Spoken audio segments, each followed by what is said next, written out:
இப்போ தனியாருக்கு போனாங்க அப்படின்னா அவங்களுக்கு அங்கே பணி பாதுகாப்பு இல்லை ஏதாவது உடம்பு சரியில்லை அப்படின்னா இல்லை பணியில் இருக்கிறப்போ ஏதாவது அசம்பாவிதம் நடக்குது அப்படின்னா அதுக்கான பாதுகாப்பு அப்படின்றது இருக்கா?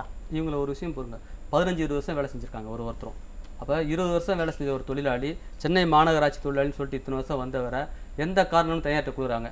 தனியார் நாளைக்கு வேலையை விட்டு நிப்பாட்டுறாரு, 2 வருஷம் ஆனால் தான் கேஸ் போட முடியும். உங்களுக்கு என்ன கிடைக்கும்? அப்புறம் இவங்க போராடி உழைப்போர் மையத்தினுடைய மாநில தலைவர் பாரதி வந்து 4 நாள் உண்ணாநிலை போராட்டம் இருந்து இதுக்கு முன்னாடி உள்ள ஆணையர் ராதாகிருஷ்ணன் அவர்கள் மூலிமா ஜிஓ 62 படி அப்போ தான் இவங்களுக்கு மினிமம் வேஸே கொடுக்குறாங்க.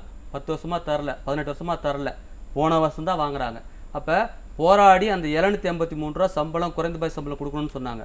ரொம்ப கொடுமை, 31 நாள் வேலை, ஒரு நாள் கூட லீவு கிடையாது, நேரங்காலெல்லாம் வேலை செய்கிறாங்க.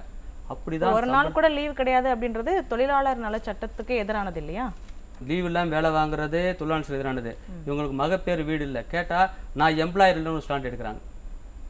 அப்போ ஆனால் எம்ப்ளாயர் இல்லை, இவங்களும் நடவடிக்கை அதிகாரம் அவங்களுக்கு இருக்குது.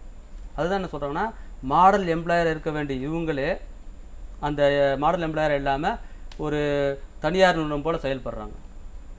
இப்போ இத்தனை நாள் பேச்சுவார்த்தை 8 நாளாக எதுவுமே யாருமே கண்டுக்கல அப்படின்ற குற்றச்சாட்டு நம்ம இப்போ எல்லா பேட்டிகளும் பார்த்தோம். எல்லாருமே நீங்கள் சொன்னீங்க, மக்களும் அதை நேரடியாக பார்த்தாங்க. நேற்று பேச்சுவார்த்தை நடத்தப்பட்டிருக்கு, ஆனால் பேச்சுவார்த்தையில் எந்த ஒரு முடிவும் எட்டப்படலை அப்படின்றத நீங்கள் சொல்லியிருக்கீங்க. முதல்ல 6வது நாள் பேச்சுவார்த்தை கூப்பிட்டாங்க. கூப்பிட்டுட்டு நீங்கள் தனியார்கிட்ட போங்கன்னு சொல்கிறாங்க. இன்றைக்கி இவங்க வந்து 783 ரூபா ஒரு நாள் சம்பளம் வாங்குறாங்க, மாதம் 23,000 சம்பளம் அவங்களுக்கு. ஆனால் தனியார்கிட்ட போனால் 16,000 ரூபா சம்பளம், அதில் 3,000 பிடிச்சிப்பாங்க, 13,000 கைக்கு வருது.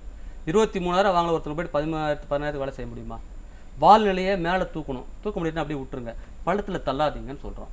யார் தான் போவா? கடைசி நாள் பேச்சுவார்த்தையில் கூட அந்த மாநகராட்சியினுடைய இணை ஆணையர் ஜெயசீலன் அவர்கள் கான்ட்ராக்டுடைய ஏஜெண்ட் மாதிரி பேசுகிறார். கான்ட்ராக்ட் விட்டுட்டா எதுவுமே பண்ணுவோம். அரசு வந்து எல்லாத்துக்கும் மேலானது, அரசு எல்லையில் அதிகாரம் உள்ளது, மக்களுக்காக அவங்க என்ன வேணால் செய்யலாம், அதுக்காக அவங்களை ஆட்சியில் அமைச்சிருப்போம்.